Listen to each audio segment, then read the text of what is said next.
We are officially in the thick of March Madness, so I thought, why not put this into College Football 26? I did this last year as well with College Football 25. I'll link the video above so you can check it out, see how the bracket played out, check out the madness. It was a thrilling national championship game. So we're going to do the same thing with College Football 26 as well. We're going to simulate every single game, including the playing games, which we'll get to in a little bit, and see who can come out on top in this iteration of March Madness. But first, let's get into some guidelines here. This version of March Madness is going to resemble the College Football Playoff a little bit, and here's how. The lower seeded teams all the way up until the Final Four and the National Championship are going to play host in each of their respective games. So 1-seeded Duke, 8-seeded Ohio State in their respective first round matchups all the way up until, like we said, until the Final Four is going to be the site for that respective game. And speaking of the Final Four, it's going to be hosted in Indianapolis this year, but there was no bowl game in Indianapolis. So we're going to go one state to the north to Michigan and Ford Field where the Detroit Lions play and host the Game Above Sports Bowl. They are going to play host to the Final Four in this version. Now with no seed advantage, the playing games are going to be different, and here are two things we're going to do. First, we're going to ensure that the teams are evenly rated across the board in their respective matchups. And second, they're going to be played in a bowl game specific to their region. So Texas and NC State, for example, are playing in the West region,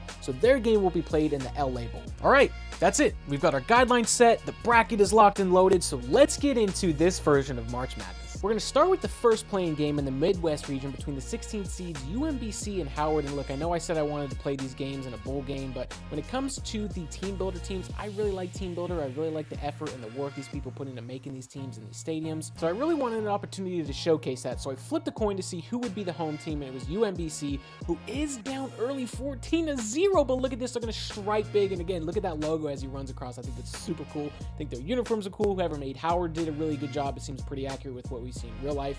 UMBC cuts the lead 2-7. They've got the ball again. Defense is kind of finally showing up. He's going to look downfield. He's got his guy again, and he's going to run it into the end zone to tie the game. What a battle we have. UMBC would add a field goal. Howard just can't seem to get anything going on offense. They're going to drop back again, and he's going to find his guy over the middle of the field, break a tackle.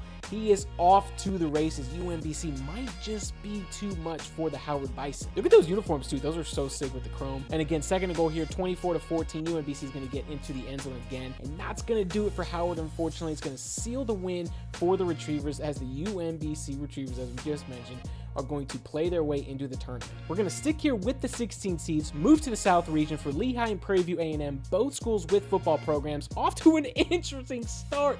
Prairie View A&M with a 3-point lead is going to intercept, steal the option, and run it in for a 10-0 lead. They've got the ball again, moving right down the field. Lehigh's defense is just not showing up. The corner was almost offsides there. He's going to draw back the pass, find a guy wide open in the end zone. And unfortunately, that would do it for Lehigh, as the Prairie View A&M Panthers secure their spot in the NCAA tournament. Now moving to the 11 seeds in the West region. As we mentioned in the intro in this video, it's Texas, it's NC State, they're in the LA Bowl. Arch Manning drops back to pass, finds his man in the end zone to extend the lead to 10-0. NC State is really struggling to get things going on offense. They're struggling to get things going on defense too, for that matter. He's going to find Trey Wisner, punch it into the end zone. 17-0 lead for the Texas Longhorns. NC State will finally get on the board with a field goal in the second quarter. They're looking to put a drive together. They really need some more points. This Texas offense is just too high-powered. And look at that throw and catch. What a play for the Wolfpack. They need another touchdown, though. It's the fourth quarter, down 20-10. They do have 3 timeouts left. No time to panic, and that is just not the answer, unfortunately, for the NC State Wolfpack. CJ Bailey is going to find somebody, but it's a Texas DB, and that's going to be a pick 6, and it's just not going to be enough for the Wolfpack to overcome. And our final playing game between the two 11 seeds is going to occur in the Midwest region between SMU and Miami of Ohio, who had a heck of a run going, 31-1, I think it was, in the season. Their only loss was in the MAC tournament. Again, this is the Midwest region, so we're going to play this in the famous Idaho Potato Bowl with a little bit of a uniform advantage here with the SMU Mustangs, and it's proving beneficial. 14-7, now 21-7.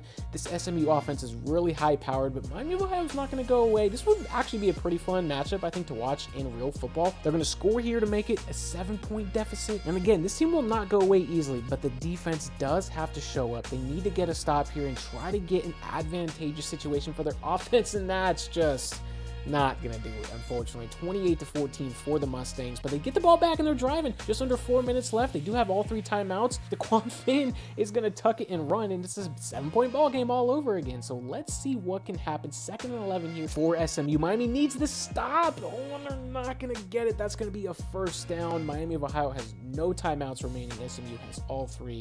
So unfortunately, that's going to do it for Miami of Ohio, as SMU, who did not actually win the basketball version, wins here. All right, we're going to jumpstart this thing with number 1 seeded Duke hosting 16 seeded Siena, up 7-0. And we're going to show you the Siena punt because this was pretty much their only highlight of the day, pinning Duke at the 1, down 7-0, and Duke has moved the ball a little bit to start this drive, but Mensah's going to draw back the pass. He's going to unleash that thing and find his wideout for a very, very long touchdown score to put the Blue Devils up 14-0. It's looking a little bleak to start for the 16-seeded Siena Saints. This was not the start that they certainly had in the basketball game. We'll save you a lot of the suspense here as Duke hammers them 31-6 with Darian Mintz completing 91% of his passes for 3 touchdowns in the big Blue Devils win. Next in the East region, it's the 8-9 game between the 8-seeded Ohio State Buckeyes and the 9-seeded TCU Horned Frogs. We're getting a first look at Josh Hoover against some Big Ten competition as he's going to be Indiana's quarterback next year. Not off to a great start here. This pick 6 is going to put the Buckeyes up 7-0 early in this game. That is not the start that TCU wanted to have. And unfortunately, it's just going to be more Buckeyes, man. Finding Jeremiah Smith, I don't know if you know, but he's pretty good.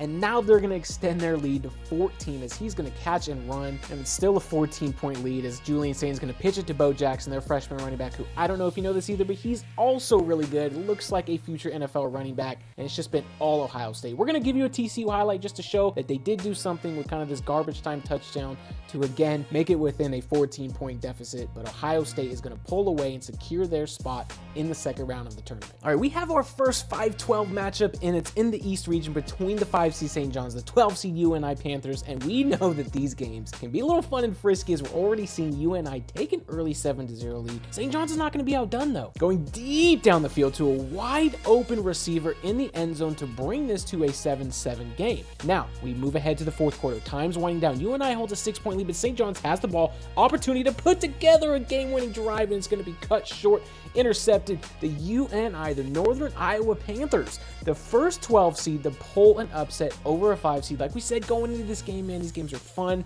and frisky, and the East region is already off to a fun, strong, and entertaining start. And that's going to bring us to the 4 seed Kansas Jayhawks hosting the 13 seed Cal Baptist Lancers. It's not uncommon to see upsets here too, but we know how strong Kansas is, man. This is going to be a tough team to beat in football, in basketball, but look at Cal Baptist, man. CBU is not making it easy on them. They get it all the way down to the 1-yard line. 4th and inches here, of course they're going to go for it. We know how strong and good this Kansas team is. They need to steal possessions, and it is a direct snap to the running back who's going to punch it in, throw up the salute. You're going to see a million salute celebrations in this sim. But Kansas is not going to go away easily. Of course, they're going to score here to retake the lead, but here comes Cal Baptist again. All of this happening in the first half. This is happening as time is winding down in the second quarter, and they are going to tie the game at 14-all. What a pivotal touchdown to bring the game to a tie going into halftime. But Cal Baptist starts with the ball in the third quarter, and they're going to run it in for a touchdown, and they have a lead on the road over the 4-seed Kansas Jayhawks. What is Kansas going to do in response? And not much, because Cal Baptist has got the ball again in the fourth quarter, and they have a 2-touchdown lead. Are we going to see the first 13 seed beat a 4 seed? And it's already this early in the bracket, but Jalen Daniels has something to say about that. He's going to run it in, truck a defender. There is still a little over 2 minutes left. It's only a 7-point game. 4th and 2 here, 14 seconds. So we've moved ahead. Kansas's defense got the ball back for him. 4th and 2, they got to make a play. He's going to throw it down the field. They only needed 2 yards, and he catches it, but they have no timeouts with 7 seconds left. If you've seen Sims, if you've played this game, you already know that this is just, unfortunately, gonna do it for Kansas. We'll let it run just to give you a glimpse of kind of what happens in this process. Time is winding down. They can't get to the ball fast enough. There are no timeouts. And man, this region is unhinged already. We have a 12 and a 13 seed already 4 games into the tournament pulling off upsets. And man, I don't know if we've seen the end of this upset alley with 5, 4, and 6. We know that those seeds are so susceptible, with 6-seeded Louisville hosting 11-seeded USF. And I'm telling you, this would be a really fun and entertaining game in real life. But right now, it's all USF in the first half, taking a 21-7 lead over the Cardinals on the road. But Louisville's not going to go easily. We know that. The 6 seeds are at home. Miller Moss going to run play action, drop back to pass. He's going to fire, and he's got his tight end to get into the end zone. We bring it within 7. There's still a lot of time left here, but USF, this high potent offense, man, 2nd and goal, looking to extend that lead again to 2 touchdowns.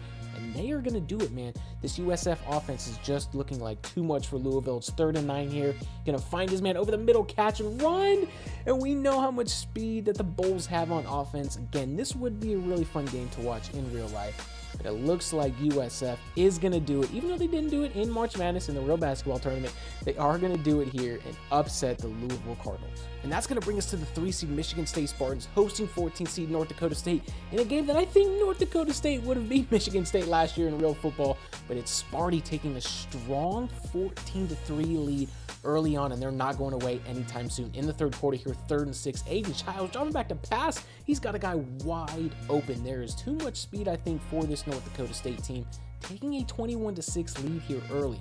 But North Dakota State would score again.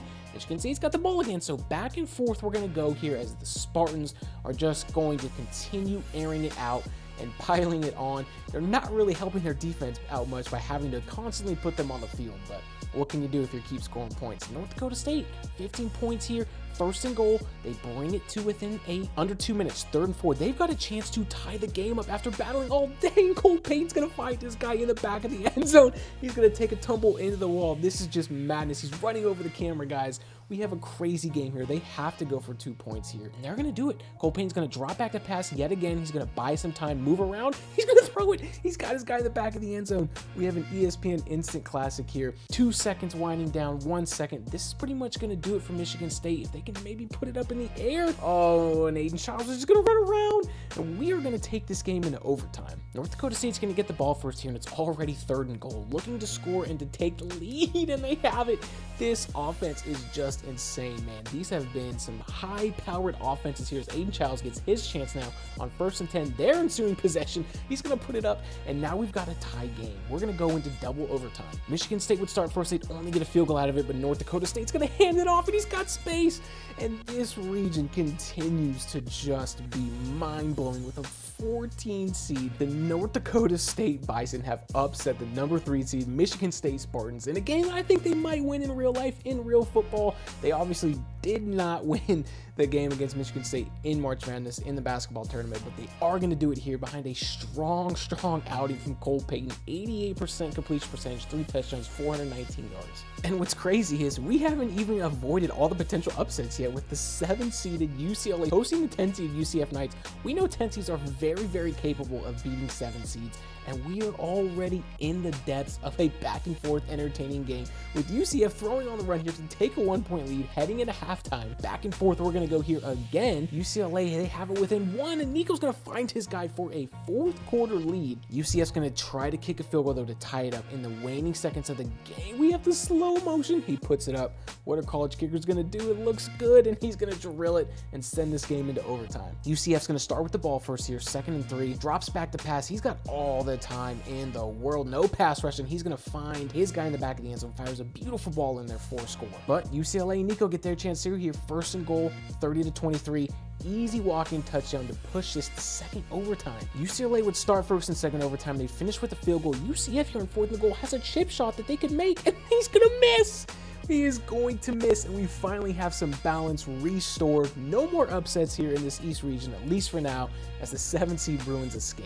All right, we're going to wrap things up here in the East region with 2-seeded UConn hosting 15-seed Furman, and it's been a little bit of a struggle for both teams to get some points on the board, but UConn quarterback Joe Fagnano is going to find his guy to extend this lead to 16-0. It's not really looking good for Furman, and we're going to save you the suspense again like we did with Duke, as UConn would shut them out a strong and convincing 23-0 home win to kick things off in the tournament for them. We're going to move to the South region now, where we're going to kick things off by seeing the 16-seeded Prairie View Panthers again on the road against number 1 seeded Florida, and unfortunately, this game is starting about how you would expect. It was a blowout in the basketball version. It's not looking good for Prairie View here in the football version. And in fact, Florida would find a way to get the job done. The score was a little misleading because Prairie View scored a late last-second garbage time touchdown, but Florida dominated this one. And up next is another game that would be a fun game in real-life football to watch, as the 8-seeded Clemson Tigers are hosting the 9-seeded Iowa Hawkeyes.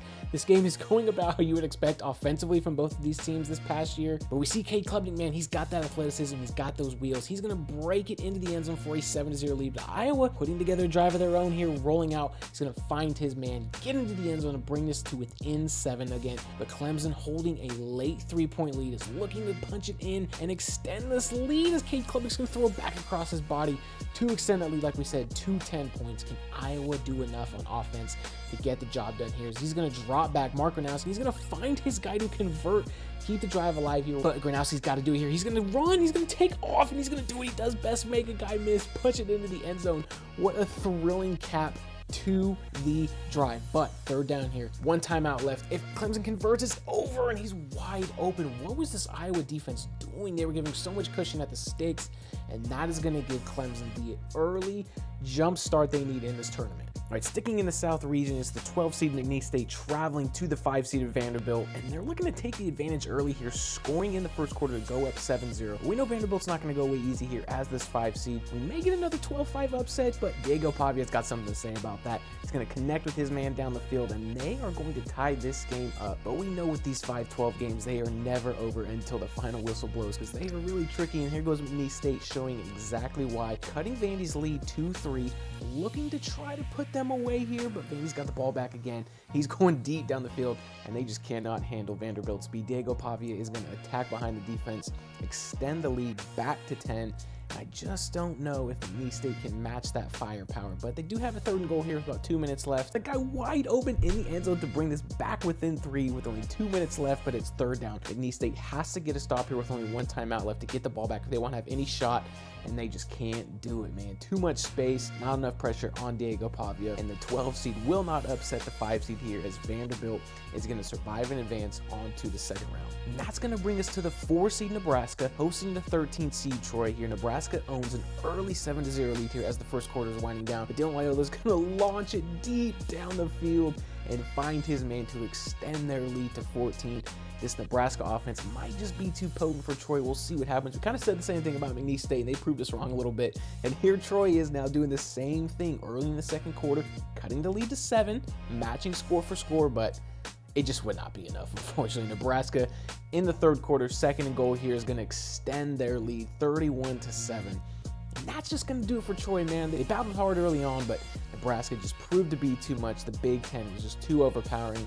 A 38-13 win is going to do it for the Huskers behind a big game from Dylan Loyola as they advance to the 2nd round. And through the first couple games of the South region, we don't have any upsets yet, which is crazy from what we just saw in the East region. But 11 seed VCU going to the 6 seed UNC, they're looking to shake things up a little bit, taking the lead 7-3 early in the game. Now it's 14-3 before UNC would finally get in the end zone, cut the lead to 4. I mean, this UNC team is proving very, very tough to beat here, maintaining their lead by 4 here early in the 3rd quarter. There's so many points being scored. Defense has completely been optional. VCU's hitting the explosives. What a great play by the quarterback to find space in the pocket, attack down the field. This VCU team's got some real speed that is stressing UNC. But UNC's not going to go away quietly here. Even though they're down 14, Gio Lopez is going to drop back, find his guy over the middle.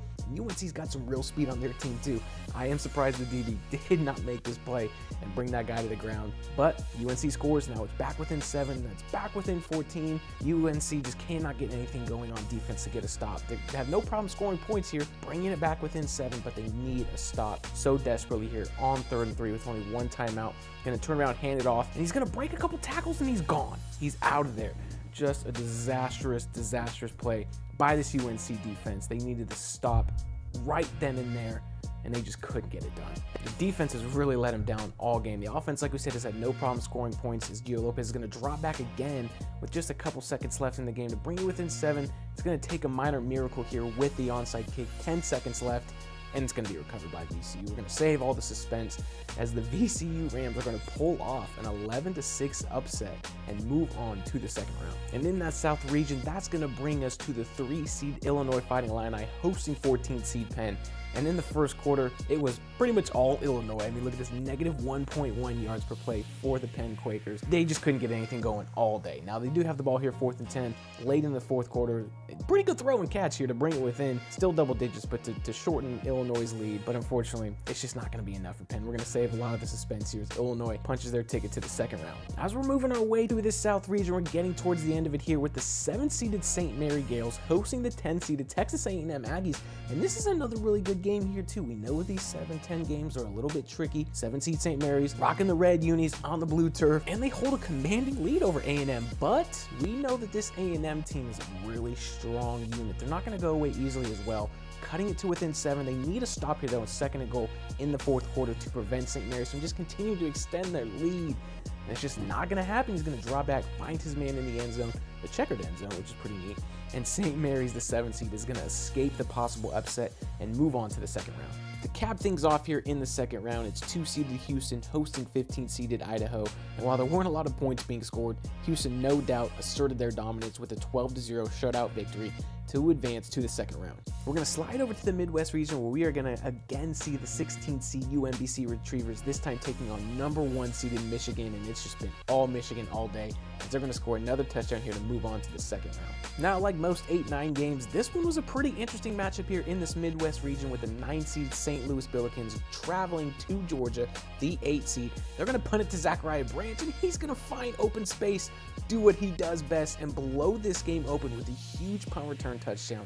A convincing 14-0 lead for the Bulldogs in the first quarter as that 8 seed. St. Louis, man, they're a 9 seed too, so they're not going to go away easily. They're going to give it to their running back, and he's going to explode through the hole. This was a huge explosive run on 3rd and 11, no less, that the Billikens really needed to keep themselves in this game. Unfortunately, though, Georgia would just be too much, winning 23-10 to move on to the second round. And that's going to bring us to yet another one of these 5-12 matchups, with the 12-seeded Akron Zips traveling to the 5th-seeded Texas Tech Red Raiders. We've seen how entertaining these games have been through this tournament, and Texas Tech, despite their early 14-0 lead, is going to struggle to keep Akron out of the end zone here with a huge run to cut it to within 7. This has been so entertaining through the first half, and Akron's defense has showed up. The offense has struggled a little bit, even though they are going to give it back to their back here, get into the end zone and tie the game, but the defense has really been holding it down for them. And on 3rd and 1 here, Texas Tech, they got to do something. They're letting Akron hang around. It's just been too much defense for them,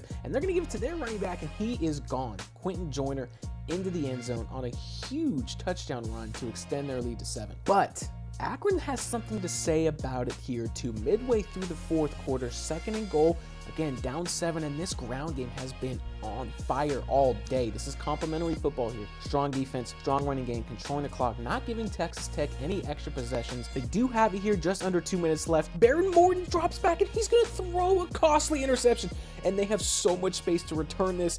Can he get caught by Texas Tech? The costly pick 6 to put Akron ahead in this possible 12-5 upset, a 72-yard pick 6. But with 15 seconds left, Texas Tech has the ball again. Man, these 5-12 games are crazy. And what a dart!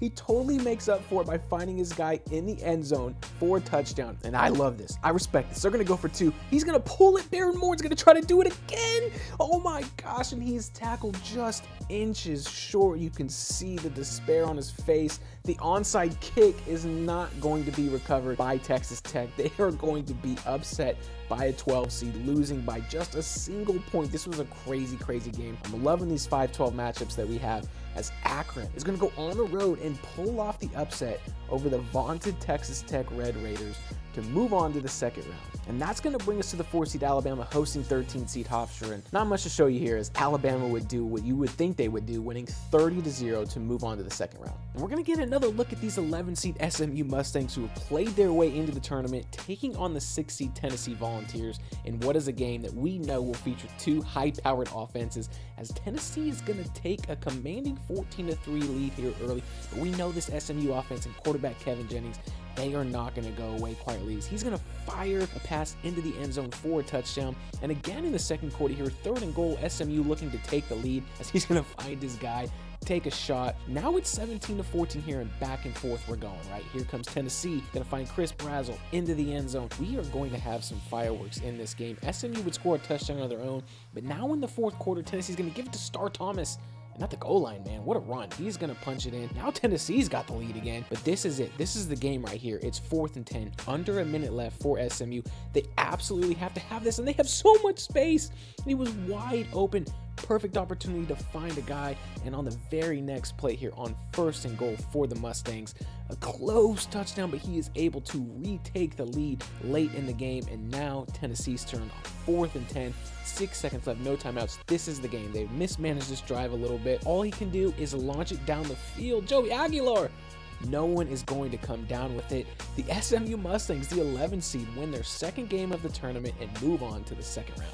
Moving through this Midwest region is going to bring us to the 3 seed Virginia, hosting 14 seed Wright State, and it's just been all Virginia all day as they're going to extend their lead here midway through the 4th quarter. A 23-0 stronghold over Wright State will be enough for Virginia to advance to the 2nd round. Now we're back in the throes of a potentially tricky 7-10 matchup here with the 7 seed Kentucky hosting 10 seed Santa Clara, and Kentucky is going deep to start the game. First play of the game, setting the tone, a big start to the game. And Santa Clara puts together a nice drive of their own, and they are going to tie it up 7-7 early to start this game. Interestingly enough, those would be the only touchdowns these two teams would score as they would trade field goals here midway through the 4th quarter. Kentucky's going deep again, and they are going to find another explosive touchdown through the air. Pretty funny, but of course it's Kendrick Law, but pretty funny that would actually be enough. Despite not really scoring many points, Kentucky would hold on to a strong, convincing 23-10 win. And we're going to quickly wrap things up here in the Midwest region with the 2 seed Iowa State dominating 15 seed Tennessee State 34-0 to move on to the 2nd round behind a huge game from quarterback Rocco Becht. All right, finishing the 1st round off, we move to the West region with number 1 seeded Arizona hosting 16 seed LIU, and they are down 14-0 early. The Wildcats find themselves in some initial trouble they didn't think they would, but Noah Fafita is going to drop back, find his man, cut this lead to 7 as the 1st half comes to a close, and they're going to get the ball back again, moving through the 3rd quarter, 3rd and goal here, and now they have erased that 14-0 LIU lead. But neither offense would really find a way to just get going and jumpstart things, but Arizona here has the ball again midway through the 4th quarter, and they are finally going to take the lead from LIU with this pivotal touchdown that they needed. They've got the ball again after their defense finally showed up, looking to put the nail in the coffin against the 16-seeded LIU Sharks, but it's an interception. He throws a costly interception to give the ball back to them with under 3 minutes left. So a huge pivotal mistake, a huge opportunity now for LIU to capitalize and maybe pull off the rare 16-1 seed upset. That's not going to do it. He is going to throw a touchdown pass, but it's just to the wrong team, unfortunately. What a huge turn of events between these two teams. Horrible angle there, too, by the LIU player, but man, a 72-yard pick six. Not the first one that we've seen in this tournament, interestingly enough. And Arizona is going to survive and advance despite the wild change of events here to move on to the 2nd round. And that's going to bring us to the 8-seeded Villanova Wildcats hosting 9-seed Utah State. And we've got a pretty interesting battle here brewing early, 7-7 with a pivotal score from the Wildcats. Shout out to whoever made this team too, because I love their uniforms. I love their stadium. They did a really good job capturing it all. And Villanova's going deep. They've got a guy wide open, kind of trying to break this game open with a 14-10 lead. Can the 9-seed Utah State Aggies respond? 1st and goal here in the 4th quarter, and they're going to pull it out the back door to retake the lead. So we've got some interesting lead changes here going on. But Utah State would find a way to pull away here, 24-14 with time winding down. Villanova needs to do something and do it quick, and they're going to do that. What a throw, what a catch by the Wildcats to bring this within 3. Can they get a stop and get the ball back here? 4th and 2 with Utah State up 3, looking to really extend their lead, and he's going to miss the kick, a huge pivotal miss. Time winding down, 15 seconds. He's got a man down the field, and it's a heck of a catch. I mean, that was a terrific catch, but they just don't have any time left. We know how the no huddle works for this game, and that sucks, man. It would be really fun to see Villanova run to the line, get up there, try to run another play. They have so much potential to do it and pull off a last-second touchdown, but it's just not going to be enough time, as the 9-seeded Utah State Aggies are going to do what they did in real life, defeat Villanova, and move on to the 2nd round. In our final 5-12 matchup, it was actually 12-seed High Point that defeated Wisconsin in the tournament, and they might have an opportunity here to do the same, but they're going to take a huge sack on 3rd and 6. It's just not what they needed, because now it's 4th and 11 with 3 timeouts, though, so if they don't convert, they have a chance. It's an incomplete pass. Wisconsin's got the ball. High Point would not find a way to get a stop on defense. A lot of field goals and short touchdowns here as Wisconsin survives and advances onto the second round. That's going to bring us to 4 seed Arkansas hosting 13 seed Hawaii. And honestly, after the way the seasons went last year for both these teams in football, I really wouldn't be surprised if Hawaii beat them in real life football. And in this game, they now have a 7-0 lead. But if you've played college football 26, you know how potent this Arkansas offense is, especially that man right there, quarterback Taylor Green, and he's going to do what he does best. He's going to drop back, he's going to find space, scramble for the touchdown. He's just too fast, man. Those long strides really get going, but Hawaii's going to respond here now to 1st and goal in the 3rd quarter, finds their man in the end zone for a touchdown. We have another exciting 4-13 matchup here with Arkansas, 4th and 2, time winding down in the final seconds. If they can make this kick to give themselves the lead, it's almost blocked by Hawaii. They were inches away from possibly securing the 13-4 upset. 22 seconds left, only 1 timeout, down 2. I don't know if it's going to be enough for them as he's going to drop back to pass. Oh, and it's intercepted by the Razorbacks to secure their win in the tournament, moving on to the 2nd round. And that's going to bring us to another 6-11 matchup with tons of exciting potential as the 6 seed BYU is hosting an 11 seed playing Texas, and BYU is going to score the first touchdown of the day, jumping out to that 7-3 lead. But Texas has a potent offense of their own, driving down the field. Arch Manning drops back to pass, finds tight end Jack Andrews, who's going to dive into the end zone. And back and forth we're going to go here, 10-10 in the 4th quarter. Tons of time left for either team to really take advantage and pull away as Bear Bachmeier pulls away from the Texas defense to get into the end zone and reclaim that 7-point lead before Texas would find a way to add a field goal here. 4th and 3 though for BYU. If they convert, it's over. Texas has no timeouts left. He's going to throw it deep. Oh, BYU drops it. Texas is going to have an opportunity here, only down 4 points, but they do not have any timeouts left. So they're going to have to hurry, and Arch Manning's going to throw a pick. Just a brutal decision to throw it into that crowded area. And that is going to do it for BYU as they are going to survive and advance to the 2nd round. And moving through this West region, we now have the 3 seed Gonzaga hosting 14 seed Kennesaw State, and it's Kennesaw State rushing out to a commanding 14-0 lead early on in this game, but we know Gonzaga's not going to be outdone, man. They're going to drop back to pass, and they are going to find their man over the middle, and he is going to run it all the way in for a long, explosive touchdown. Gonzaga is now finally on the board, but they got to get it going here. Down 10. It's been a lot of Kennesaw State offensively. He's going to pull it, break a tackle. He's got a chance here, and he's going to put it on the turf, and Kennesaw State is going to recover it. A costly turnover for Gonzaga, and Kennesaw State will continue to march down the field. And man, it's just been all 14 seed Kennesaw State, 31-7. We might have our second 3-14 upset here as Gonzaga is finally going to get back on the board with another long explosive touchdown through the air. But the Zags, man, they are just unfortunately going to fall short here, even though they do have a chance to bring it back within 14 as he's going to scramble and he's going to find his man in the end zone, bring it to 34-20. They fought hard and have an opportunity to make the score look a lot better than it really had been as he's going to draw back to pass. Pressure is closing in. Kennesaw State's going to scoop it up. And this, I think, is going to be a scooping score, man. Nothing has really just gone Gonzaga's way. That's the 14 seed Kennesaw State Owls. We're going to pull off the huge upset, our second 14-3 upset in this tournament, and they are going to advance on to the 2nd round. And that's going to bring us to one of the best football matchups in this entire tournament with the 7 seed Miami Hurricanes hosting 10 seed Missouri. It's been a bunch of field goals to start before Miami would finally get in the end zone and extend their lead to 10. It's 4th and 1 here with under 2 minutes left for Mizzou. They've got to have this pressure kick, and he's going to miss. It was a chip shot, and he's going to send it left of the uprights, and time is going to wind down and run out for Mizzou. As they're going to drop back to pass, they'll run one more play, Bro Pabila, and he's just going to take a sack. So it was really just a nothing play altogether as the 7-seeded Hurricanes survive and advance. And for the final matchup in the first round of this entire tournament, it's the 2-seed Purdue Boilermakers hosting 15-seed Queens, and we have ourselves a crazy matchup here. On 4th down, Queens is going to tie the game up with a minute left in the 4th quarter, and on the very next play, the next possession, Purdue is going to drop back. He's going to find a Nylon Morissette, and he is gone.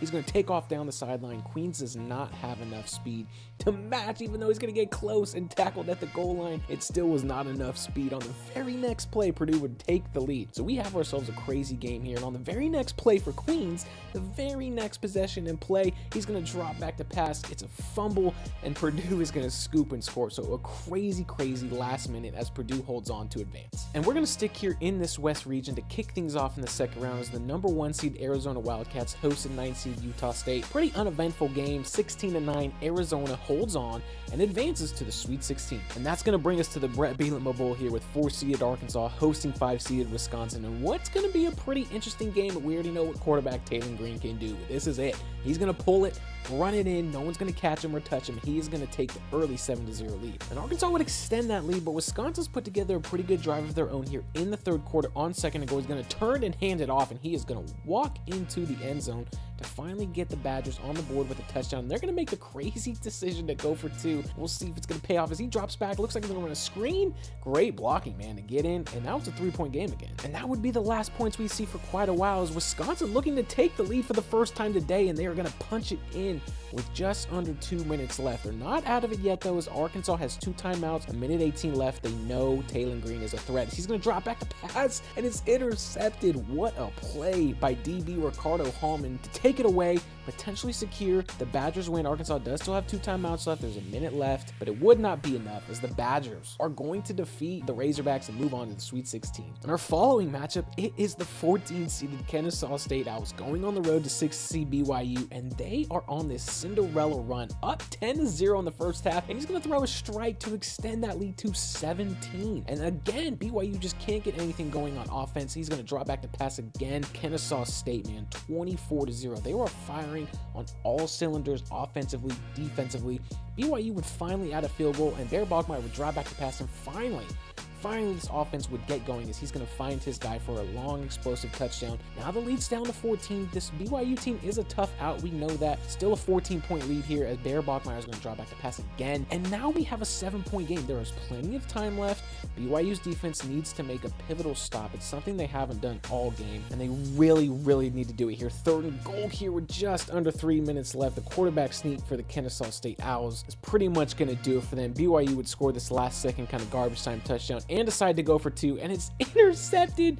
Bachmeyer throws a pick, and oh my gosh, Kennesaw State for their second game in a row is going to get a long defensive score. So he's going to run this over 100 yards into the end zone to secure the 40-30 win. Kennesaw State Cinderella run, moving on to the Sweet 16. And our last second round matchup in this West region shows the 2nd seed of Purdue Boilermakers hosting 7 seed Miami as Purdue is going to drill this 54-yard kick to bring it to within 7. We know how tough Miami is going to be in this entire tournament. They've got the ball again here in the second quarter, under 4 minutes left, looking to set up a big play as he's going to dump it to Mark Fletcher. Carson Beck to Mark Fletcher, re-extending that lead. But Purdue's not going away easily either. In the third quarter, they've got it to within 5, and now this strong touchdown run. The Boilermakers retaking the lead, the 2 seed. They're not ready to go home yet, and they're going to go for 2 points naturally. He's going to find his man over the middle. Purdue has a 3-point lead now. Now it's Miami's turn though. First and goal, 8 minutes left. He's going to throw it quick to Adam Bowman, the tight end. Back and forth. We are going to go in this game. Third and goal here. They're under a minute left. Purdue drops back to pass, and they've got the late lead on a critical touchdown over the middle. Do the Miami Hurricanes and Carson Beck have one less magic trick, one less big performance left in them? And they do not. He's going to get sacked. There are no timeouts left. 4th and 12. Time's not necessarily going to run out. The game isn't quite over yet, but they need to move quickly. Sebastian the Ibis is not having it. He's having a temper tantrum. 8 seconds left. I just don't know if this is going to be enough time for the Hurricanes to really do anything. They're going to have to put it up and see what happens as Carson Beck drops back to pass one last time, the final time, and he takes a pivotal, critical sack. The Purdue Boilermakers, the number 2 seed, they are not ready to go home yet, holding it down at home to move on to the Sweet 16. We're going to move down now to the Midwest region in this battle between 2 college football titans, with 1-seeded Michigan hosting the 8-seeded Georgia Bulldogs. We already know this is going to be a really fun, tough matchup for both teams, and Georgia already has a commanding 14-0 lead here as the first quarter is coming to a close, and quarterback Bryce Underwood makes a pivotal mistake, throwing a critical interception here. Michigan's got to do something in the second quarter. Now 1st and goal, he's going to turn around, hand it off to Justice Haynes, who is going to finally get the Michigan Wolverines on the board. But this first half is not over yet, as Georgia has the ball. They've put together a drive, and now they've got a touchdown. But both defenses would show up in the second half, and as time is winding down in the 4th quarter, on 3rd and goal, Bryce Underwood drops back to pass. He has a man in the end zone for a touchdown, but they have to get the 2-point conversion. They absolutely have to with only one timeout. He gives it to Justice Haynes, who's met at the goal line, but breaks multiple tackles, and now we've got a tie game heading into overtime. And Georgia's going to go first here. They're going to have to settle for a field goal left hash. I mean, this is pretty much a chip shot. They shouldn't have any issues with this. He's going to put it up, and he's going to miss. A huge critical miss for the Bulldogs that they could not afford, and now they're going to open the door for Michigan, who's going to go second, and they have a similar field goal of their own here, left hash near the goal line, but he's going to put it up, and it is good. In a thrilling matchup, again, like we said, between these two college football giants, the 1-seeded Michigan holds on to advance to the Sweet 16. In our next Midwest second round game, it's the frisky 12-seed Akron Zips traveling to go to the 4-seed Alabama Crimson Tide, and it's Ty Simpson pulling it out. He is gone down the field. Can he score? He's actually going to break the tackle to give Bama that initial 7-0 lead. But Akron, we know how frisky they've been throughout this tournament, and they are going to get on the board here early. Now we've got a 7-7 ball game, and we know how much of a nuisance this Akron team can be after beating Texas Tech on the road in that first round. But this offense is going to commit a critical turnover. Justin Jefferson, the star linebacker, is going to intercept it and give Alabama some great field position as this first half is coming to a close. The defense is hype, a big-time takeaway turnover belt, and Alabama, man, they're going to capitalize on it. As you can see, they're already in great field position. Ty Simpson's going to roll out, find his man in the corner of the end zone. He's going to teleport through the bushes, celebrate, and Alabama is going to put the nail in the coffin here on another Ty Simpson run as he gets to the edge, and he is going to score. He punches it in. What a strong, tough, competitive run for the quarterback, and it's going to be the tie. 31-14, advancing to the Sweet 16 behind a big Ty Simpson game. Now we get to see those pesky 11-seed SMU Mustangs again going on the road to see the 3rd-seeded Virginia Cavaliers, and they're going to find a guy wide open to run it in and bring this game to a 7-7 tie. We're going to have some offensive fireworks in this game. I can feel it already. 2nd and goal again for SMU, looking to score and retake the lead. Kevin James is going to dump it off, and they do secure that 7-point lead in the first half. But Virginia's not going to go away quietly, obviously, as that 3-seed. 1st and goal here in the 3rd quarter. As it's kind of winding down, Chandler Moore's going to hand it off, and now we've got, again, another tie ball game. The mascot is pumped up. Virginia would add a field goal, but now this is it. This is it. 2nd and 3, 4th quarter. Time is winding down, the final seconds of the game. There are no more timeouts left for SMU.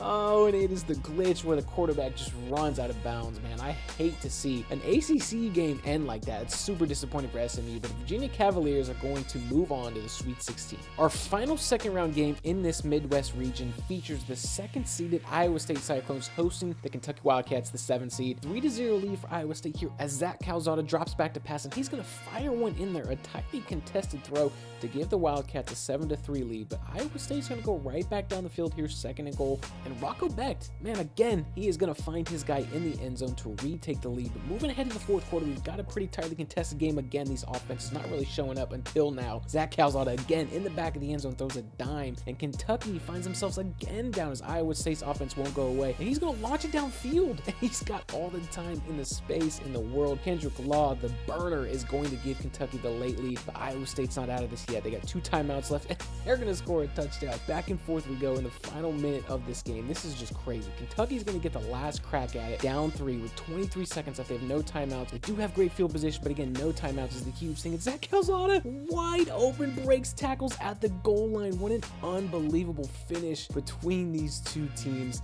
I don't think Iowa State's going to be able to get it done here. 5 seconds left at midfield, no timeouts. Rocco Becht's going to put it up, and we don't know. It's going to be incomplete, and the 7th-seed Kentucky Wildcats have upset Iowa State in a very, very fun game. 21 points in the 4th quarter to move on to the Sweet 16. And that's going to move us over to the Southregion, and I feel bad that we haven't seen any in-game action from Houston through their first 2 games, but they've just been dominant. They haven't really scored a lot of points, but they've been really, really dominant on defense. We see what Connor Wagner did in this game against St. Mary's, the 7th seed, to move on to the Sweet 16. The Cougs are looking like a real dominant force in this tournament. And after knocking out UNC in the first round, the 11 seed VCU Rams are going on the road to see the 3 seed Illinois, and they find themselves down here early 14-7, but we know that this offense can get going and get hot and score points at any time. They're down 7 here late in the third quarter, but they're going to punch it in. Strong run to tie this game back up. This 11 seed is not going to go away easily. They retake the lead in the fourth quarter, but Illinois, Luke Altmaier out the back door, and he's going to take it all the way into the end zone to tie this game back up. We have a pretty thrilling finish here between this 3 and 11 seed. But VCU's got a chance now again with 7 minutes left in the fourth quarter. They're going to drop back to pass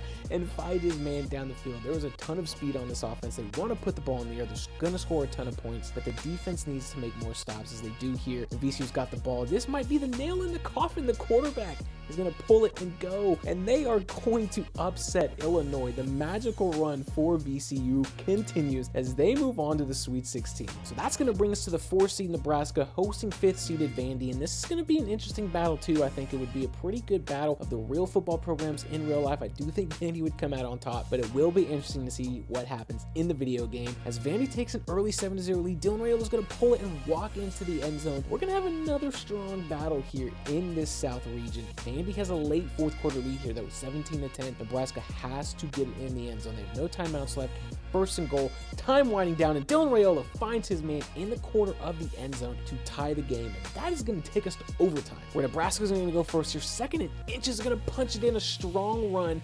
They are going to draw first blood in overtime, but Vandy's got a chance here now too. We know what Diego Pavia and this offense can do is he's going to drop back to pass. He's going to fire it in there. 2 Eli Stowers, their all-world tight end. Now we're going to the 2-point conversions here. Nebraska's going to go first, and this is where it's going to get really interesting. Raiola's going to find a wide open guy at the goal line, 29-27. Can Vandy respond? And they're going to leave it in the hands of their Heisman Trophy candidate, and he's not going to get it. He's going to get stuffed. And Nebraska, another thrilling win in this South region, is going to move on to the Sweet 16. Capping things off here in the South region is really the battle of 2 programs with unmet expectations in 2025 as football teams, with the 8-seeded Clemson Tigers taking the lead over the number 1 seed Florida Gators here. But Florida, you know they're not going to go away quietly here with DJ Lagway. He's going to find his man in the end zone, retake the lead, extend the lead to 13-7, and Cade Klubnik, as he gets hit, puts it up. What a play by Bryant Wesco, the receiver, to make a play on the ball, make a play after the catch, and now we've got a long touchdown for the Clemson Tigers, a fun 1-8 matchup here. I don't know if Clemson does have what it takes to get it done as DJ Lagway gets out of the pocket, and he is gone. We know what this dude can do when he pulls it down. He's an insane athlete, former 5-star recruit. The long touchdown run to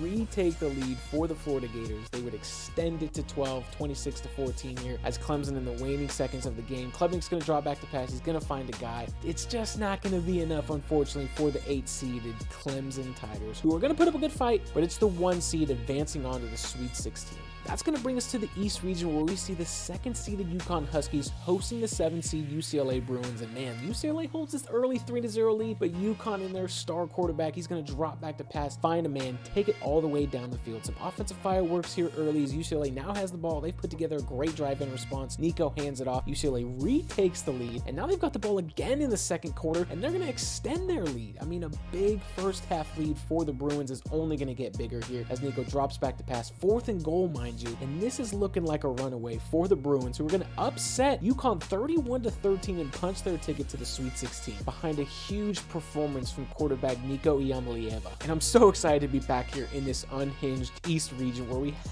the 11-seed USF Bulls hosting the 14-seed NDSU Bison, as a double-digit seed is going to advance to the Sweet 16. And look at NDSU quarterback Cole Payton launching that thing down the field. I cannot wait for the offensive fireworks from this game. It's 7-7 in the first quarter already. NDSU has scored yet again as the first quarter is coming to a close. USF would add another score here in this first half, but it's just looking like all NDSU again, the FCS powerhouse. Cole Payton's going to find another man for another touchdown to extend the lead 21-10. They get the ball back again in the second quarter, and then he's going to give it to another star receiver, extend this lead to 28-10. I cannot believe what NDSU is doing in this tournament. Cole Payton with the ball yet again, launching it downfield. Does USF have what it takes? And what an absolute rocket of a throw. He absolutely unhitched that ball for a huge touchdown. I cannot believe some of these throws these quarterbacks are making. Now it's Byron Brown's turn. He's like, don't forget about me. I'm a star quarterback. I'm at Auburn now. I'm a dude. And that is what we're seeing here, man. These offensive fireworks. It's such a shame that someone has to lose a game like this, but it's looking again like all NDSU. USF is trying their best in the fourth quarter here,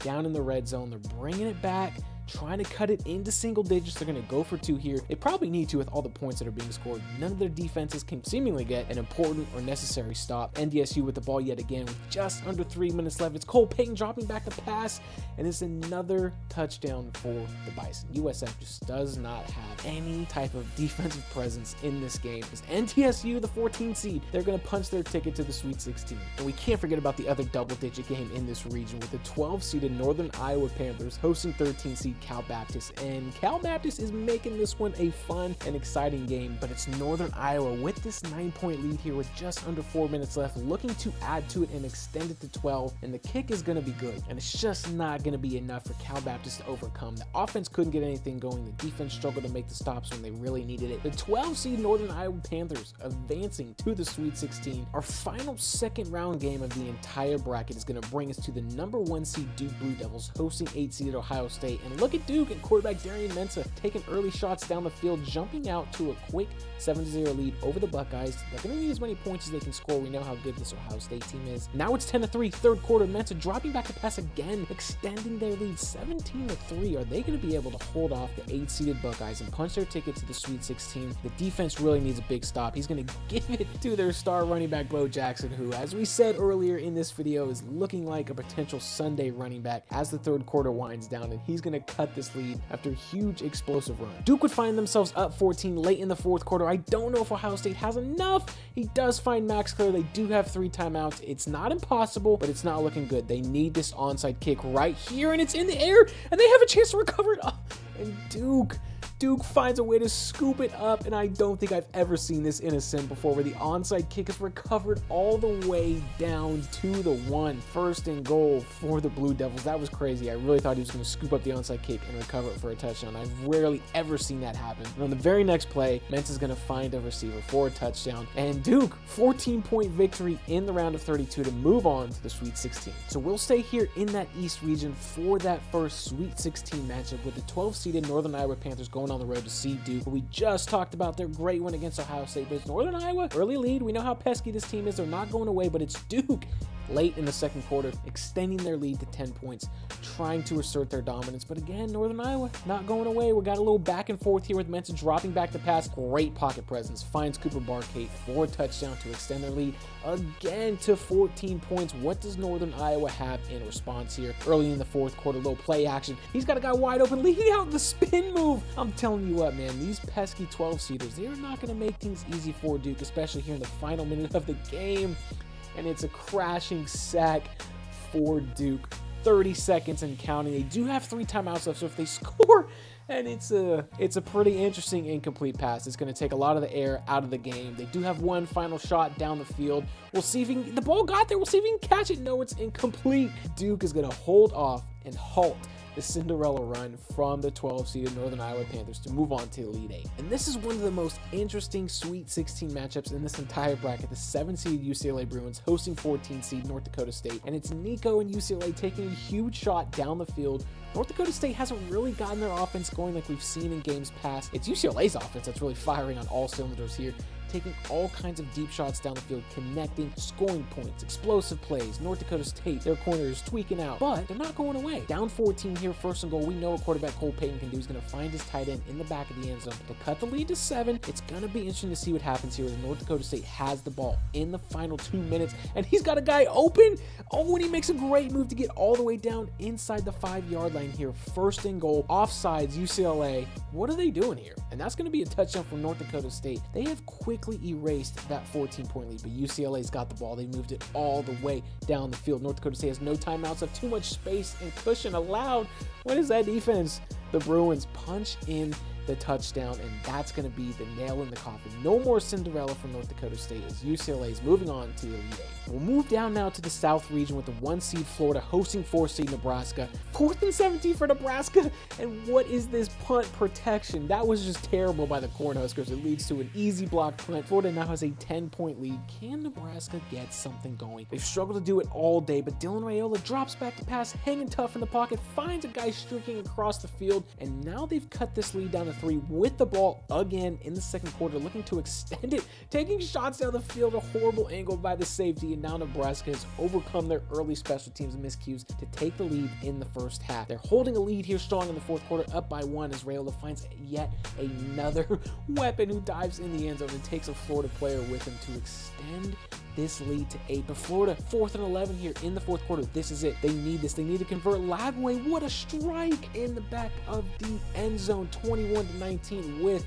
the 2-point attempt looming. Are they going to be able to hold on to this 1 seed and move on to the Elite 8? And he finds his man the now screen. What a play. What an absolute finish we have here in Nebraska with the ball. 3 timeouts left, a minute and counting. And Dylan Rayola, 1st and 10. What a strike, and a call a timeout. 57 seconds left. Do they have one more possession left in them? And he's going to fire it, and they've got another first down, and that is going to bring us to 2 seconds left in the game. Florida is going to try to ice Nebraska on this game-winning field goal attempt, but can Nebraska answer? Does their college kicker, who we don't really trust that often, have one more in him? It is up. It is slow motion, and it is good. The 4-seeded Cornhuskers have upset the 1-seeded Florida Gators to move on to the Elite 8. And finally, in the Sweet 16, we have some in-game action for the Houston Cougars. Up 3 here early in this game, early in the second quarter. VCU is going to get on the board with the touchdown first. It's 7-6. Houston's trying to get this offense going like VCU has been here. With 2 minutes left, he throws it to the perimeter, breaks a tackle. This VCU offense is firing on all cylinders this entire tournament. Are they going to get the job done again, with Connor Wegman dropping back to pass, finding his guy in the corner of the end zone? Houston's offense is waking up a little bit now too. 14-13 here, 4th and 7 for VCU, trying to get more points on the board with a long field goal attempt. He's gonna miss it, and that was a huge opportunity to add points for this VCU offense. And now that's gonna open the door for Houston as Wegman drops back to pass and is intercepted. These two teams are just trading missed opportunities back and forth here in the third quarter, because look at VCU on the following possession. It's 3rd and 35. 3rd and 35, Houston, are they going to be able to get off the field on this incredible situation? He puts it up and it's caught. I cannot believe the turn of events that has happened here in this game. I mean, both of these teams are just throwing haymakers left and right. But the 2-seed Cougars, man, you know they're not going to go away very easily here. Down 21-13 before Dean Connors runs it in, brings it to within 2, and they're going to go for 2 here in the fourth quarter, but VCU's defense shows up, makes a pivotal stop. Can Houston's do the same here on 3rd and 4 with time winding down? And it's a great tackle, 4th and inches. The offensive lineman is ripping the quarterback for probably throwing it short of the sticks there on 3rd down. So Houston, what can they do in response? 3rd and 7. Just over 2 minutes left. Wegman drops back to pass, and it's a huge 3rd down conversion to move the ball down the field here. They still have all 3 timeouts left, about a minute and a half left, and he finds the future NFL tight end Tanner Koziel, get it all the way down to the 3-yard line before they would lose a couple yards, go backwards, and finally, the 2-seed Houston Cougars take the lead over VCU here. 23 seconds left though, 4th and 3. This is it for VCU. He's gonna hand it off. Oh, and he's short. That was a very, very questionable spot, I feel like, and Houston's gonna squeak by and move on to the Elite 8. Now moving over to the Midwest, we have a battle of some traditional basketball powers here with the 3rd-seed Virginia Cavaliers hosting 7th-seed Kentucky, and it's Virginia kicking things off here with a big, long, explosive touchdown to get things rolling for the Cavaliers, taking an early 7-0 lead. And those would literally be the only points for the next 2.5 quarters, as Virginia here on 2nd and 19 midway through the fourth quarter still has that 7-0 lead before Chandler Morris pulls it and runs. They can't bring him down before he reaches the end zone. Virginia has extended their lead to 14. 4th and goal here for the Wildcats. They got to do something. 2 minutes left. They do have all 3 timeouts. They've got to get on the board. They need a touchdown, not just get on the board, and they don't do any of that. An incomplete pass is going to give the ball back to Virginia here. 3rd and inches. They got to get a stop if they want any type of hope at all, and they just don't do it. And it's gonna be Virginia to seal the win. The Cavaliers moving on after a tightly contested game to the Elite 8. And rounding things out here in the Midwest is a game that we've actually seen on the gridiron a couple times in the last few years between Michigan and Alabama. The 1 and the 4 dueling it out as Bryce Underwood drops back to pass, finds a man down the field to bring it to a 7-7 tie here in the first quarter. And this time he's going to turn around, hand it off to star running back and former Alabama running back Justice Haynes for the long touchdown run to push them ahead in the second quarter here. What a start for the Wolverines. But Alabama, they've got one more crack at it here as time is winding down here. 4th and inches, 4 seconds left. Ty Simpson's going to draw back the pass. He's going to put it up in the air just to see what can happen. He throws it down the field and it's tipped to Ryan Williams. He's going to run it in. What an insane way for the first half to end for the Crimson Tide, securing a ton of momentum heading into the next half. Points have been at a premium in the second half, 21-14 for Michigan, but it's Alabama handing it off to Jam Miller and bringing it back to a 21-21 tie. But Michigan has put together a great final drive here. 3rd and 10, under 2 minutes left. Bryce Underwood finds his man Marlon Klein, the stud tight end, for a touchdown to push them back ahead. And look at that drive they put together, man. 13 plays, 81 yards, took off 5 minutes and 17 seconds. Does Alabama have enough time left? No timeouts, 20 seconds and counting years. Ty Simpson's going to drop back the pass. He's got to get rid of it. He's rolling. He's looking to make a play, and it's caught, but they did not get the first down. And we've seen this before, and I think we're going to see it again as time is going to run out for the Alabama Crimson Tide, the 4 seed. Without those timeouts, they're going to try to get to the line as fast as they can, but it's just not, we're not going to see them get to the line, unfortunately, as Michigan, the 1 seed, holds on, survives, and advances to the Elite Eight. And that's going to bring us to the West region, and I hope you guys are ready for arguably the most entertaining game of this entire sim, with the 2 seed Purdue Boilermakers hosting the 14 seed Cinderella Dream Run Kennesaw State Owls. It doesn't look promising for them now, down 21-0 on the road. In the first half, Amari Odom buying time in the pocket, moving around, scrambling, trying to find something. He's gonna huck it down the field. Look at that arm strength. That was insane to connect for the long touchdown. And here we go again. 4th and 4 in the third quarter. We've moved ahead a little bit. It's 24-7 now, but Amari Odom squeezes it in there, and they are shrinking this lead ever so incrementally. 4th and 3 now. The second 4th down touchdown in the third quarter for Kennesaw State. Purdue cannot get anything going offensively. It's still sitting at 24 points for the Boilermakers, and there goes Amari Odom again down the field. Broken tackle. Kennesaw State is doing some unbelievable things on offense. 3 straight possessions, 3 straight touchdowns. Now Purdue finds themselves down, but they're going to wake up a little bit here in this fourth quarter. 1st and goal. They're going to run it in. Now we're back in this game. Here comes Kennesaw State. 3rd and 3, 4 minutes left. Amari Odom, all the time in the world. He's going to scramble, take off. He's going to run in a touchdown of his own. So here comes Purdue. Down 4, under 2 minutes left, 1st and 10. They need to score, and what are they going to do? They're going to throw it way down the field. This coverage cannot hold up, and now Purdue has the lead again. The lead changes are out of control. 2nd and 17 for Kennesaw State, under a minute left. They have no timeouts left, and what is Amari Odom going to do? He's going to find someone down the field for a touchdown. This is just insane. The Kennesaw State run will not end, it seems, and there goes Ryan Brown. And it's almost intercepted on the next play, 2nd and 10. He goes right back to it, and it's picked off. What an unbelievably bad decision by the Purdue quarterback, and that is going to bring their run to an end. Kennesaw State has found a way to keep the dream alive. They're moving on. Purdue's in shambles. That player, I don't know what he's doing. The Kennesaw State Owls are pumped as they're going to move on to the Elite Eight and continue to look to make some noise in this tournament. And now for our final Sweet 16 matchup, it's the number 1 seeded Arizona Wildcats hosting the 5th seed Wisconsin Badgers. Up 7-0 in the first half. Look at Noah Fafita dropping back to pass, finding his guy to connect on the long touchdown run to push this lead to 14. The Arizona Wildcats, man, they have had some ups and some downs in this tournament, but I'll tell you what, they have had no problem scoring points, especially when they most need it. 17-0. Both sides of the ball are showing up in this game in the fourth quarter. That's going to push the lead to 24. Wisconsin is just struggling. They can't get anything done. Again, we're going to show a highlight just to give them some love and then let you know that they were kind of waking up a little bit in the second half with 8 points here.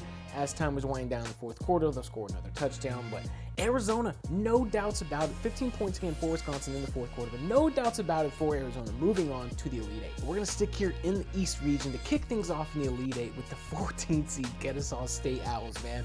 The run that they have been on, do they have one more in them to beat number 1 Arizona? And look at this. I mean, to start the game, this is the first play of the game for Kennesaw State, and that's what they got going on. It just looks like they're going to be a team of destiny. Arizona here, though, 3rd and 7, looking to answer for their own in the third quarter as Fafita has all day to throw, and he's going to uncork a deep bomb, and they're going to retake this lead. Can they put an end to Kennesaw State's magical run?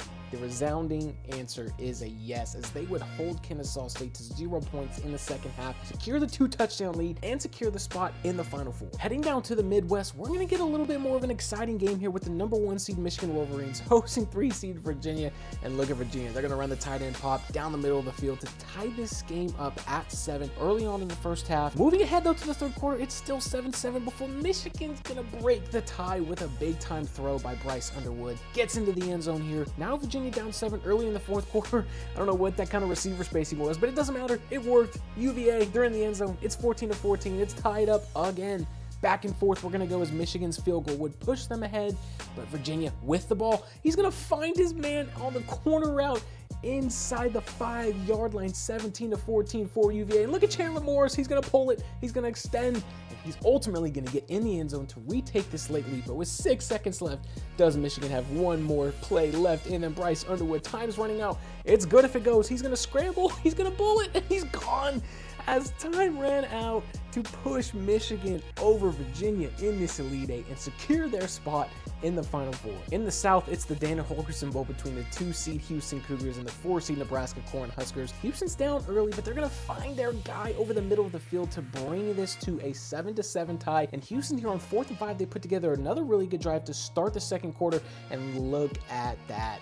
Tanner Koziel, ball player, over the middle, punches it in for a touchdown. But again, they've got the ball with the first half coming to a close on 3rd and 17. What's he going to do? Wegman's going to find his man for a touchdown. This Houston Cougar offense is waking up a little bit over the last few games. The first 2 games, they were a little asleep. Not a lot of points being scored. The defense has always kind of been present. And look at Wegman. Man, what a shot as he's getting hit. Throws it way down the field to now give the Cougs a 14-point lead, and it would just grow to 21. It's not looking good for Nebraska. They do have the ball here, and Rahul is going to tuck it and go and make a weird move there, and he's going to run it in. But again, Houston would put together another great drive to respond, and it's another 21-point deficit for Nebraska, and I just don't think it's going to be enough to overcome as the Cougs, the 2-seed, the basketball power, they're moving on to yet another Final Four. We head to the East for our final Elite Eight matchup featuring the number 1 seeded Duke Blue Devils hosting 7-seed UCLA, going on a little bit of a magical run themselves, and UCLA is going to line up offside, so it's not going to matter as Duke's going to score this touchdown. But we've got a back and forth battle here going on as Duke's going to retake the lead with a strong touchdown run. What does UCLA have cooking for them on offense? As the fourth quarter kicks off here, 3rd and 10, Nico's going to drop back the pass, pump fake, and he's going to let it rip. UCLA's retaken the lead now. This team will not go away quietly. And we've went a little bit without points here as UCLA drops back to pass again. And what a play design, what a throw, what a catch. It's now a 24-14 lead for UCLA, but there's still plenty of time. But that interception thrown by Darian Mensah is going to prove to be way too costly for Duke as UCLA now has a 1st and goal. Even with under 4 minutes left as Nico's going to pull it, he's going to run, he is going to score, and this lead is, I think, just going to be too much for Duke as the 1 seed falls. What a crazy ride that UCLA is on. The 31-21 victory propels them into the Final Four behind yet another big game from Nico. And we have finally made it to the Game Above Sports Bowl with Michigan, the hometown team in Detroit, taking on a fellow 1 seed Arizona, the Wildcats, the Wolverines. This has been a crash course all tournament long here with Michigan holding an early 6-0 lead, but it's Fafita. He dropped back to pass, and there is a wide open receiver to take a 7-6 lead. Michigan would respond with a couple field goals, and now they have the ball looking to put it in the end zone again on 2nd and 7. Underwood drops back to pass. He's got Zach Marshall, the California kid, in the end zone to take a 19-7 lead. Arizona's got to figure out something on offense here. Down 12, but it's Fafita. Got another guy wide open, and back and forth we are going to go in this Final Four between these 2 1 seeds. It's 3rd and goal late in the 4th, down 8. They got to score, and then they got to get the 2-point conversion. They've got the touchdown settled. Fafita finds his man. The CPU logic is so bad in this game because they would kick the PAT, and they only have 1 timeout left, so they're not going to get the onside kick, and they're going to end up losing by 1 point because the CPU decided to kick the extra point. What an absolute travesty for the 1 seed Arizona. That's going to do it for them, unfortunately, as Michigan in the home state in the Game Above Sports Bowl, they are going to move on to the national championship. And now to cap things off, it's the 2-seeded Houston Cougars taking on the 7-seeded UCLA Bruins. A kickoff. If you're seeing a kickoff to start this highlight, then you already know what's about to happen. It's a UCLA kick return touchdown to start the game. I cannot tell you how rare it is to see a kick return touchdown in these sims, let alone the first one of the game. The 7-seeded Bruins are on a bit of a magical run, as we've mentioned, but Houston, they've got the ball. They've got a high-powered offense. We've seen them wake up over the last half of this tournament. Down 6 here, and again, they're punting. It was 4th and inches. Bad side of the field, but they're going to punt it to UCLA, and a really good punt, but an even better return as he breaks a tackle, busts out a spin move, and now he's off to the races. 2 special teams touchdowns in one game. This is so rare in a sim. You guys have no idea. UCLA, man, they're looking like a team of destiny. Even though Houston, I mean, 1st and goal, down 27-14, they are going to get it in the end zone. A ton of points have been scored in this first half. Special teams, offense, it's been outrageous. But now it's 34-21 UCLA. They're going to sneak it, extend this lead to 3 touchdowns. I just don't know if Houston has enough capacity to overcome that deficit, as the Bruins, the one-time basketball power, the historical basketball power, are going on to the national championship. And this is what it's all been leading up to, the national championship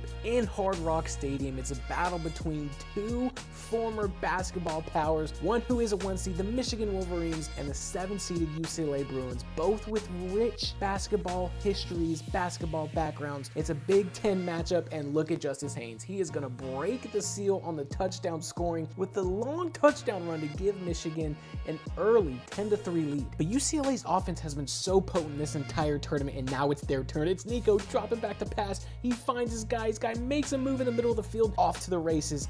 We're going to have some points in this game. I feel like it's already 10-10. Michigan, now they've got the ball, putting together another drive in the first quarter. They're going to run mesh, and now he is going to run into the end zone. It's 17-10 Michigan. Back and forth we are going in this national championship. It's totally living up to the hype. As UCLA's turn now, as Nico finds yet another receiver. 17-17. These offenses can score points. They can score from anywhere. We're seeing it here as UCLA again. They are finally going to take a lead here. Does the 7 seed have enough? Do they have what it takes to win the national championship? Up 10, but Justice Haynes is going to have something to say about that with a ton of space to run. Makes a guy miss in the open field. And both defenses would kind of find their footing as we move to the 4th quarter. Michigan down 3. Now they've got the lead with a huge pivotal touchdown. What a throw by Bryce Underwood. Under 4 minutes left. We know this game is not over though. 2nd and 3. UCLA's got both timeouts. They've crossed midfield. Nico's going to put it up in the end zone. It's tipped and it's intercepted. And that is going to do it for both of these programs in a thrilling national championship. It's Michigan, the 1 seed. The Wolverines have come out on top in this all Big Ten battle as the national champions in the March Madness sim. Man, what a fun and exciting project that always is. A thrilling sim. I love watching these sims. They always do a really good job. You never know what you're going to get. You just never know. So thank you all for tuning in. Be sure to like and subscribe. And please mention anything in the comments, any types of projects or videos, ideas that you have, or maybe that you've seen that you would love to see come to life.